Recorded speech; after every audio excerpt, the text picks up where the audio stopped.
Hi there. So I am recording a little bit of my transferring of this owl. If you can see, I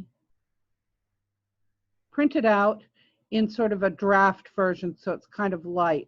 It's best to do your own, not to do on some of the lessons and tutorials you'll get. You're using someone else's line drawing, but then it's hard to know what is this line I'm drawing going to be.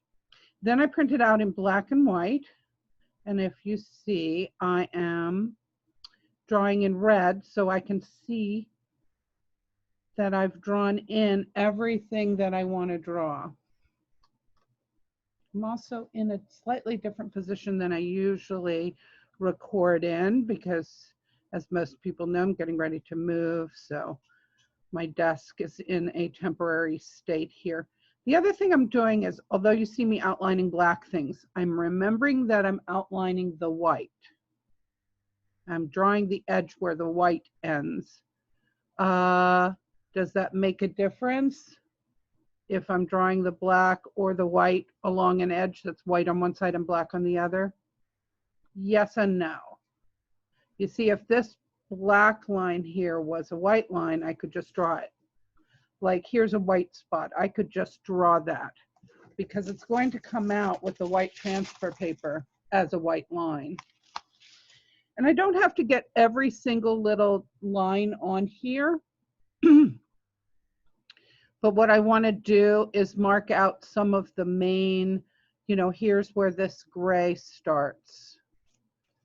Here's where this white starts. Some of the main landmarks that I'm going to recognize, even though I'm just going to see white squiggles on a paper, I'm going to recognize, oh, that's where that little white bit is that ends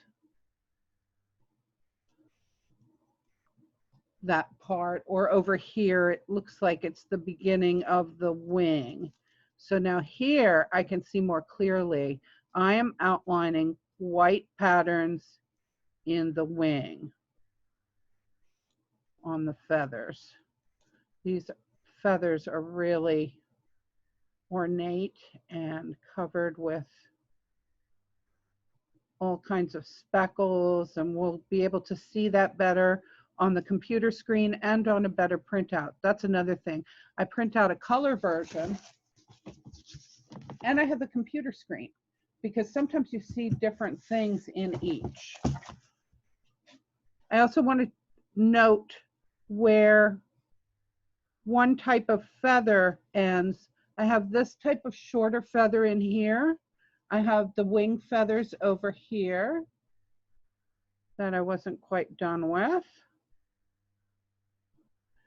And after I get around the collar, there's these shorter feathers, and then there's this fluffy that is up by his eye and underneath the beak down below onto the chest. So I want to outline those areas to say this is a different type of feather here. And then again, some of the main landmarks, so when I'm drawing, I know I'm in the right place. So I'm almost done, and I will be with you shortly for